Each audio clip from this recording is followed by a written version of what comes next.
Hi everyone, my name is Sarah Aiken. You can call me Miss Sarah. I'm a volunteer here at the Swannanoa Valley Museum and History Center in Western North Carolina. We are located in the town of Black Mountain, and Black Mountain is named for the Black Mountain Range just north of us. Teachers, look for these stars at different points in the video. These stars mean that it's a good time to pause the video and discuss a question that we ask. It's easy to think that history just comes from books, but did you know that you can actually learn a lot about history by just taking a stroll? Let's explore another historic building in Black Mountain and see what clues we can find that tell us about its past. Today, let's look at the Sassafras on Sutton building on Sutton Street in Black Mountain.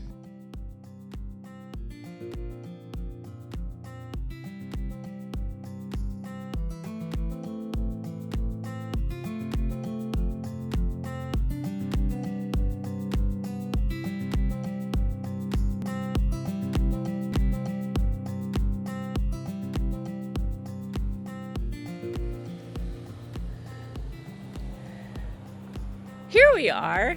Today, this building houses a coffee shop and a bookstore, but in the past, it was used in very different ways. As you look at this building, what are some things that you notice, and what are some things that you wonder?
What are some things that you noticed about this building? When I looked at this building, here are some things that I noticed. I noticed that the building is made out of different kinds of materials. The bottom floor is made out of stone, and the top two floors are made out of brick.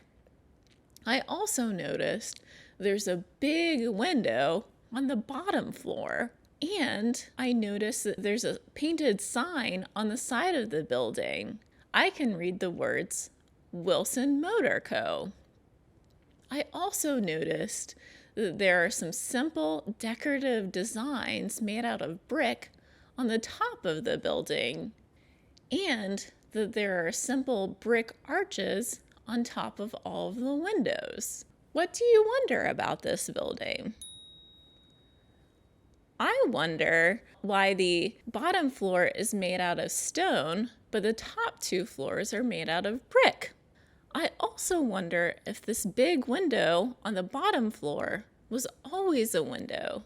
Maybe in the past it was used as an entrance to let something big pass in and out. I also wonder if the old painted sign was used to advertise a business in this building, and if it was a car company, a motor car company.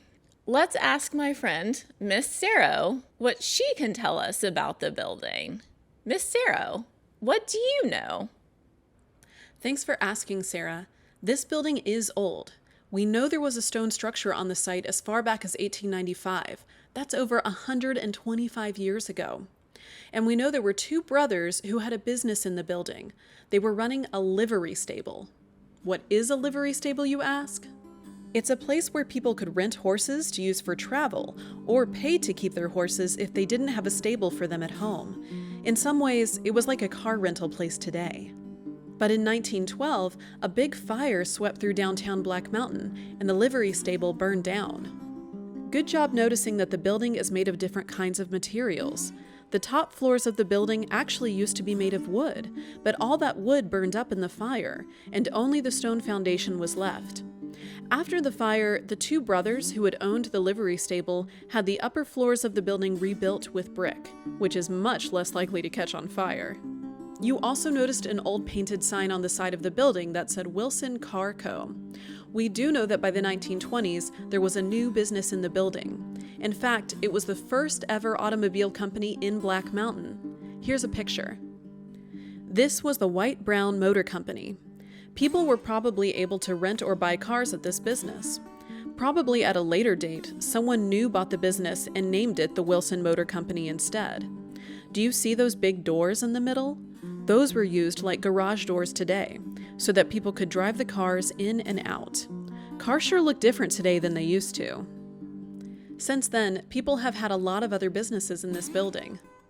You can see in this picture that a later business took away those big doors and added windows instead, just like today. You also notice those nice brick designs near the top of the building. It was common in the early 1900s for people to make simple designs on buildings just by adding layers of brick. This technique was called corbelling. If you see these kinds of designs on a brick building, that can be a good clue that it's old. The arches you saw above the windows were also common on buildings in the early 1900s, though people still like to use those on modern buildings too. Wow, thanks for that info, Miss Sarah. We learned a lot about this building today. I hope you're excited to be history hunters in your community. Keep your eyes peeled next time you take a walk in your neighborhood.